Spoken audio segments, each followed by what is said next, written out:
ny mofinaina isan'andro atolotry ny mpitandrina rakotina valina maoly.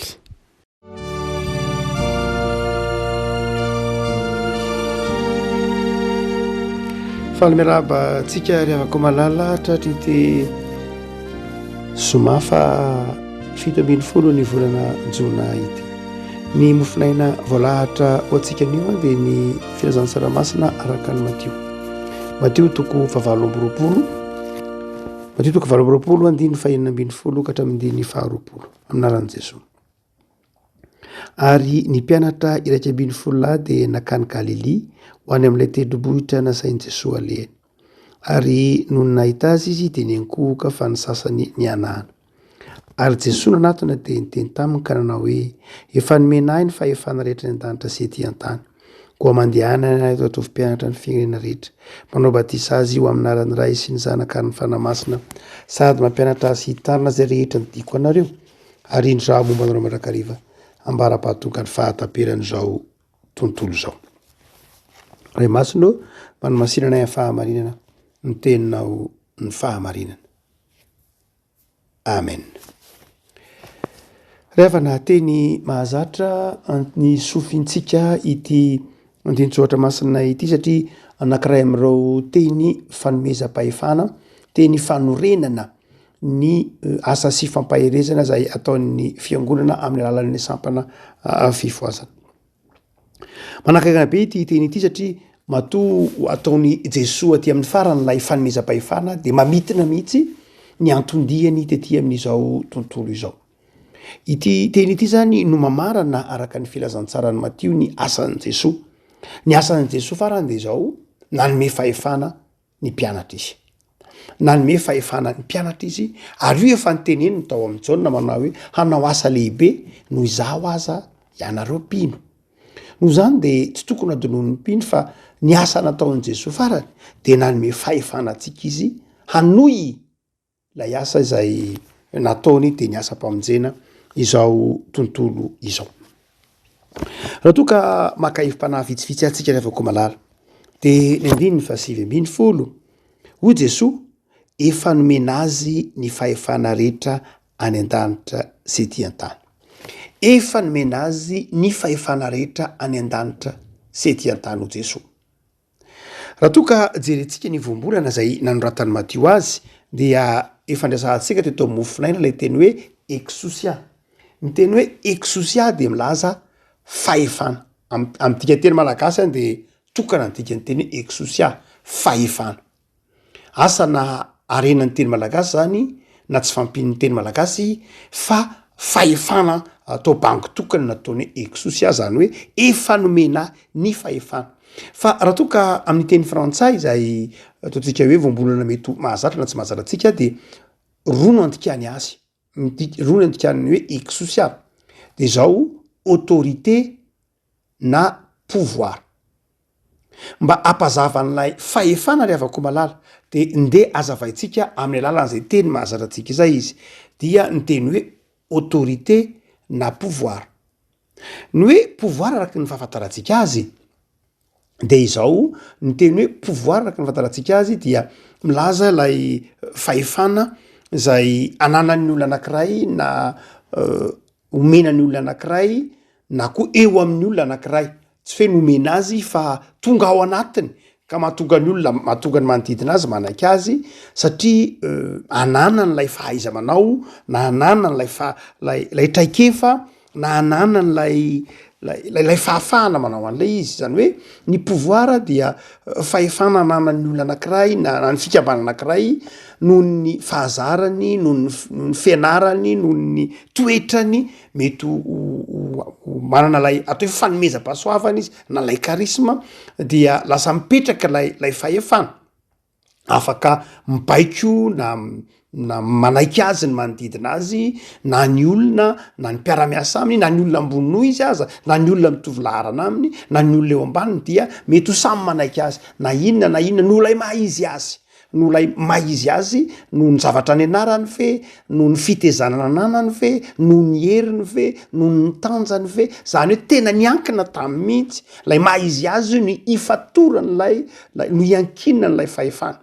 fa ny autorité kosa rehavako malala tsy de zay loatra ny autorité dia ilay zavatra lay fahefana ny menany olona no ny lafi ny maradalàna azy zany hoe ny pouvoir dia tsy voatery ho zavatra ara-dalàna tsy voatery ho zavatra mirindra manaraka ny rafitra fa ny autorité kosa dia tena mahakasika lay rafitra mihitsy zany hoe lay fahefana ny menan'le olona mena azy lay fahefana satria natolotra azy no ny antony maro samihafa no nisy nanome azy zany io ny olona teo amboniny ve ny rafitra ve nanome azy lay fahefana ka mahatonga ny olona rehetra eo ambaniny na ny manodidina azy tsy maintsy anaika azy nydikan'izany ny fahefana de ara-dalàna ny autorité de ara-dalàna legal ho ianareo zany hoe misy zavatra tsy maintsy mirindra tsy maintsy milamina satria zay le fahefana manaika azy daholo ny olona rehetra satria natolotra azy sy nomena azy zany ny teny malagasy tsy miavaka ireo amin'ny teny malagasy tsy miavaka mihitsy ireo ary na amin'ny teny grika koa raha tsy miavaka ireo amin'ny teny grika tsy miavaka rehefa amin'ny teny hoe exousia dia sady midika pouvoir no midika autorité fa ny teny frantsay nanavaka azy ny teny malagasy de retarika ihany de hoy Jesoa efa nomena zany fahefana zany zany hoe nomena lay fahefana Jesoa avany amin'Andriamanitra lay fahefana de nomena an Jesoa lay fahefana dia io fahefana nomena an Jesoa io de nomena atsika tsy edikevitra zany fa Jesoa de manana lay pouvoir na manana lay fahefana noho ny mahandriamanitra azy de efa manana fahefana mandeha ho azy izy ny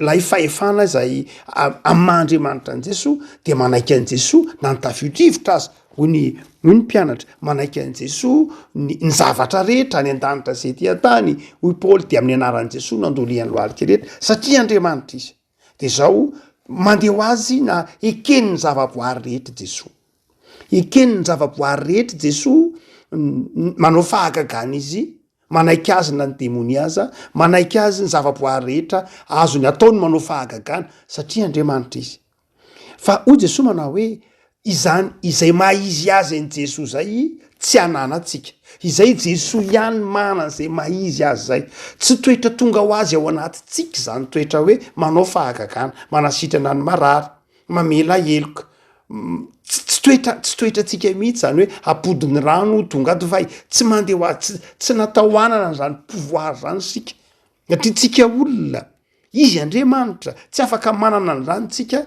satria tsika olombelona tsy afaka manana fahefana manao fahagagana zany tsika satria tsika olombelona tsy afaka manana fahefantsika hitetiny ranomasina ka tsy hiletika tsy manana zany mihitsy isika satria tsika olombelona fa Jesoa manana zany fahefana zany zay le pouvoir satria andriamanitra izy fa izao Jesoa nomena fahefana koa io le autorité nomena fahefana koa aho mba homeko anareo le fahefana rehefa aveo zany hoe lay fahafahatsika zany manasitrana fahafahatsika manao fahagagana raha tian'andriamanitra atao zany de zao tsy nohony lay natiora maha olombelona atsika fa nohony lay fahefana zay nomeny Jesoa atsika mazava zany driavako malala hoy Jesoa manao hoe raha ohatra ka am'lay maha izy azy anareo de tsy afaky ny havitana inona mihitsy anareo satria anareo olombelona mpanota fa izao haniraka anareo ary dia ilay fahefana nomen'Andriamanitra noraisiko avy amin'Andriamanitra zany fahefana zany eo ny mahazanak'Andriamanitra azy fa izao rehefa tonga de aty ambonin'ny tany izy nomen'Andriamanitra azy zany fahefana zany satria tonga olombelona mitafinofo izy de nomen'Andriamanitra azy le fahefana mahazanak'Andriamanitra azy de hoy Jesoa indro fa irahiko anareo ny olona zay irahina ry avako malala de lasa manana ny autorité na ny fahefana lay mpaniraka raha ohatra ka maniraka olo anankiray no mandana alaivo itsika fafitsy de zao inona ny tranga misy ametra-panontaniana manao hoe fa maninona no lainao ny kifafa de amaly fotsiny le olona miteny manao hoe zany raha ny anina haka ny kifafa de mandray ny kifafa tahaka nandrahan Jesoa ireo olona teny mandana alaivo ilay zanabriky dia nametra-panontaniana hoe raha misy miteny hoe nahoana lainao zanabriky de teneny fotsiny hoe misy raha ny laniny tompo azy satria zay le fahefana tika zany rehefa ko malala de izao isika irahin'ny tompo ity Jesoa zany manao hoe efa nomena ny fahefana rehetra any an-danitra sy ety an-tany no zany de zao mana fahefana aniraka Jesosy ary zay irayiny Jesosy de mandray nanomeny ilay fahefana. Io fahefana nomeny Jesosy io de fahefana oety miasa ry avako malala. Fahefana zay mahatonga atsika mahatanteraka zay zavatra tiany Jesosy ataotsika. Fahefana nindramina zany izy io. Fahefana mbola ampamoahany tompo. Fahefana zay napetraka eo amitsika, tsy fahefana niankina tamin'ny maha isika atsika. Satria tsy natiorantsika fotsiny zao no afaka mamoaka ny demony, ina koa ny demony avoaka ny mpanoty eo, fa ny mahatonga atsika afaka mahavoaka ny demony de no le fahefana nomeny Jesosy atsika. Zareo tsara le fitopolo Luka 10, ndrahany Jesosy le fitopolo lahy. De rehefa ndrahany Jesosy le fitopolo lahy de gaga izy rehefa nandeha Tsiroroa de gaga izy niverina. Tena gaga mihitsy izy. De ro tatratra amin' Jesosy manao hoe Jesosy manaiky anay daholo na de ny demony ary. De hoy Jesosy, eny manaiky anareo ny demony fa tsy zay ny zava-dehibe. Fa ianareo voasoratra ny an-danitra ianaranareo. Zany hoe manaiky le demony satria lay fahefana nomeny Jesosy de teo amin'ireo mpianatra ny raha anareo.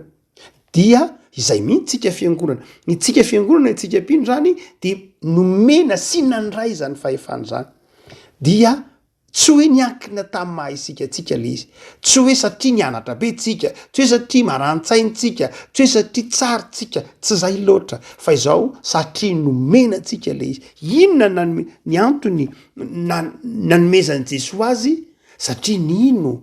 Satria nandray an Jesosy?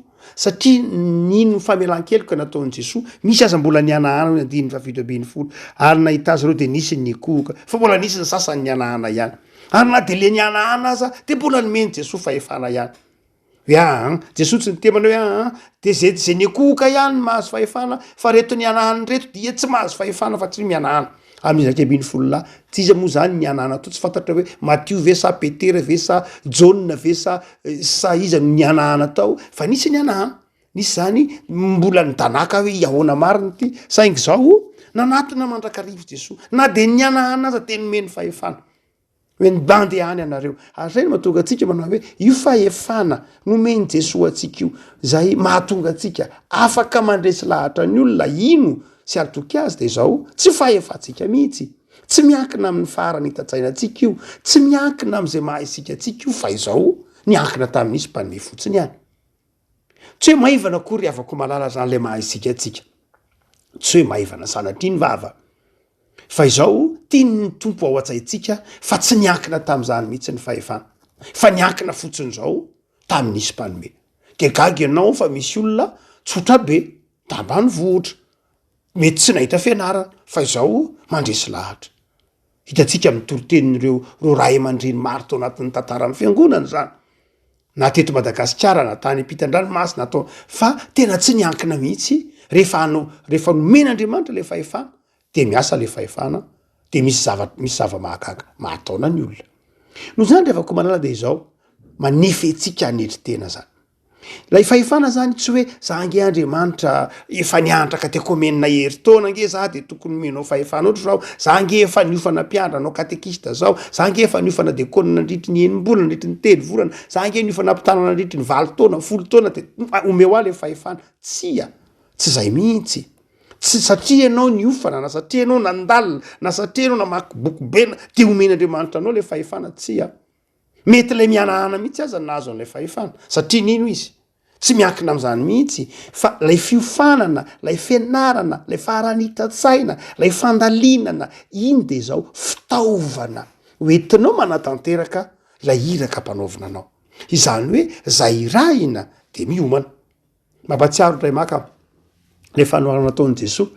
Indray maka nisy mpanan-karena anankiray, tompo anankiray zay nanao fampakaram-bady. Rehefa nanao fampakaram-bady izy dia nanasa ny olona rehetra izy, nanasa ny olona tiany zany, ny olona zay voatokana mba anatrika lay fampakaram-bady.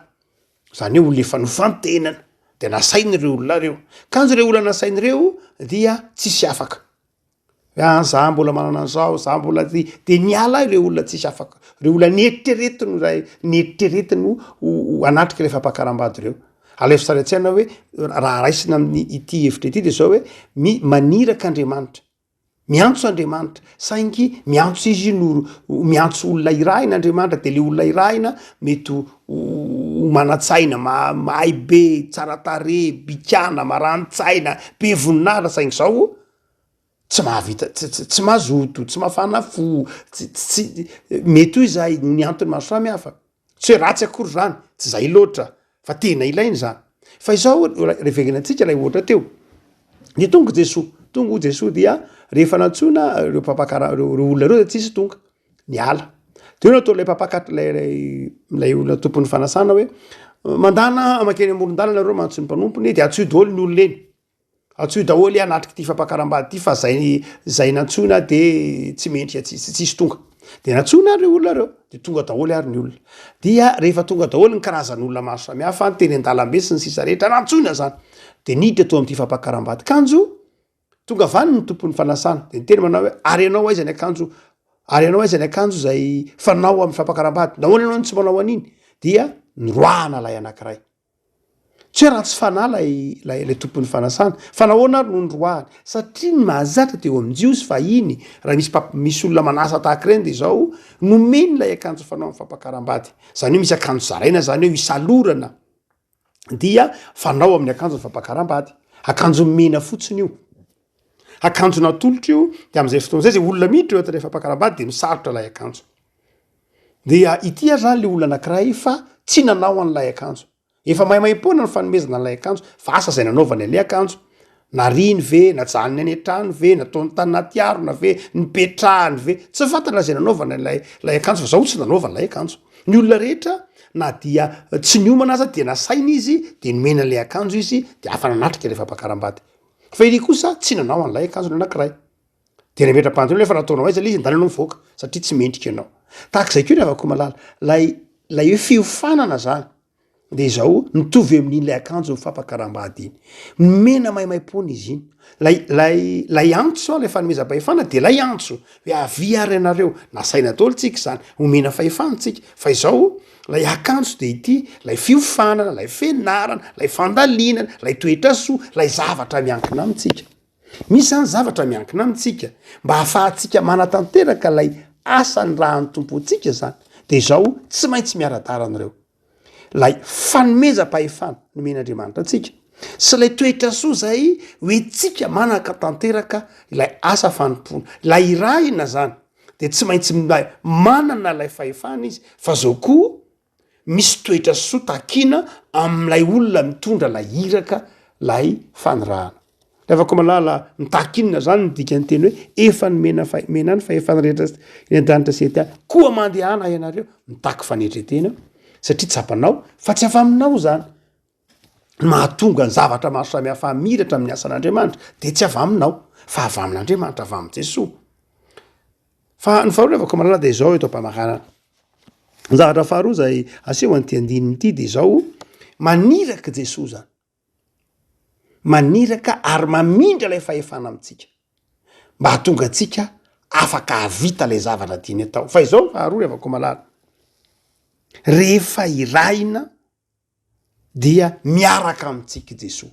Hoy izy manao hoe indro izao momba anareo lay fakan'lay teny de hoe indro izao miaraka aminareo ny tena izy zany hoe indro izao miaraka aminareo ambara-pahatonga ny fahataperany izao tontolo zao zany hoe tsy olona anankiray zany ny antefan'lay afatra fa ny fiangonana sy ny taranaka rehetra amin'ny fandimby rehefa irahiny Jesosy zany de miaraka amitsika Jesosy, miaraka amitsika Jesosy manatanteraka ilay iraka ampanaovina antsika. Indro miandany aminareo, indro miaraka aminareo, indro momba anareo mandra-pahatonga ny fahataperana izao tontolo zao. Ravako malala zao mantsy rehefa omen'Andriamanitra atsika lay antso meny atsika zany lay fahefana ka tsy lay natioran'olombelona mpanota intsony miatrika fa lay fahefana ny men'Andriamanitra atsika ka raisitsika ao anatin'ny fanetretena ao anatin'ny finoana dia izao tsy mora miatrika an'izany satria miady isika miady amin'ny fahavalo, ny fahavalo te anapodika, ny fahavalo te andrava satria hitany eny amintsika lay fahefana. De zao te andrava izy, te amotika izy, dia hoy Jesosy aza matahotra fa miaraka aminareo mandrakariva. Inona dika lay hoe miaraka? Lay fahefana zany tsy hoe natolotry Jesosy fotsiny ihany dia lasa izy any an-danitra, fa hoy izy manao hoe miaraka aminareo aho. De inona dika le teny hoe miaraka? Farafahakeliny zavatra anankitelo. Miaraka amintsika Jesosy zany satria nomeny antsika lay fahefana. De zao revako malala, ny hoe tsika mampiasa an'lay fahefana de amin'ny fahefana izay any Jesosy. Lazavaina de zao ry havako. Jesosy zany a nomen'Andriamanitra lay fahefana akoatran'lay tenentsika hoe io moa zany lay natiorany, lay mahazanak'Andriamanitra azy de mahay zavatra rehetra izy. Fa izao nomen'Andriamanitra azy lay fahefana. De jereo tsara ilay ny fampiasany Jesosy an'lay fahefana. Akoatran'lay ny fampiasany Jesosy an'lay pouvoir sy lay autorité, de jereo tsara nampiasany azy. Fa izao netiny namonjy olona zany. Lay fahefana zay nomeny Jesosy, nomen'Andriamanitra na lay fahefan'ny Jesosy teny aminy dia nampiarany azy, nyainany azy tetỳ am'izao tontolo zao, de zao fahefana namonjy olona. Nanasitrana ny marary izy, nanadio miboaka izy, namoky ny olona lanona izy, nampitsahatra ny tafio-drivotra izy satria nisy olona tao anatin'ny ady sarotra. Zany nampiasany Jesosy lay fahefana. Dikan'izany hoe raha miaraka amiko ianareo, na ny marimarina kokoa, miaraka aminareo a mandra-piavy fahataperan'izao tontolo zao, de zao lay fahefana zay omeko anareo, de zao mitondra anareo sy mitarika anareo a mba hahatonga anareo ampiasa an'io fahefana io tahak'izay nampiasana azy. Raha tsy zany revako malala de manjary lasa fahefana ampiasaitsika amitsy izy le izy. Be de be ny tahaka zany a, betsaka ny mety olona nomeny Jesosy fahefana, fa izao tsy ampiasany am'lay modely nampiasany Jesosy azy, fa mandraindray lasa ampiasany mahatonga azy mampitodika olona amin'ny tenany, sanatria ohatran'ireny goro reny. Nomeny lay ndraisina le fahefana, fa rehefa aveo le fahefana tsy mitona ny olona ho an'Andriamanitra fa mitona ny olona ho azy. Ny vahoaka an'Andriamanitra mety misy olona nge tak zany ravako malala, mety misy olona nge manao fahagagany, mety misy zany asa, mety misy zany, fa izao tsy mitona ny olona hitodika amin'Andriamanitra izy, fa mitona ny olona hitodika amin'ny tenany, mitona ny olona hanome voninahitra ny tenany, fa tsy mitona ny olona hanome voninahitra an'Andriamanitra. Lasa mitona ny olona, ary mampatahotra any ravako malala, betsaka ny fiangonana na ny mpanompon'Andriamanitra tsy mitona ny olona ao amin'ny Jesosy, fa mitona ny olona ho an'ny tenany, lasa mitona ny olona hitodika amin'ny tenany manokana. Ravako malala misy zany eo amin'ny tantaran'ny fiangonana. No zany de izao ny dikany hoe miaraka aminareo mandrakariva. De hoy Jesosy manao hoe miaraka aminareo a mba ho hainareo ny mampiasa lay fahefana, miaraka aminareo a mba ho takatrareo ny dikan'io fahefana io, ho tantaninareo amin'ny toe-tsaina zay tianiko hitondrana azy lay fahefana. Fa ny faharoa ny dika teny hoe miaraka aminareo koa, de izao ny dikany ravako malala, miaro anareo a. Marina loatra fa le fahefana nomeny Jesosy tsika nge fa fiarovantsika teny, fahefana mampitsahatra ny tafio. Fa nge fa nomeny Jesosy tsika hoe ho Jesosy ndray mako ao amin'ny Luka manao hoe zao a, efa nomeko anareo ny fahefana andresy rehetra, omeko anareo ny hery, ny fahefana afaka andresy ny fahavalo. No zany aza matahotra na inona na inona. Dika zany le fahefana eny amintsika de fahefana efa mampandrosotra ny fahavalo. Fa inona ny mbola ny dikany hoe miaraka aminareo a, de zao revako malala, toko ho atsika mihitsy. Tsy ny lafiny hoe ho fahaizantsika mitantana lay fahefana ihany, fa izao mihitsy koa toky ho atsika Jesosy. Zany hoe toko ho atsika Jesosy satria ao anatin'lay fampiasana lay fahefana de misy fahavalo, misy zavatsarotra, misy zava-manahirana.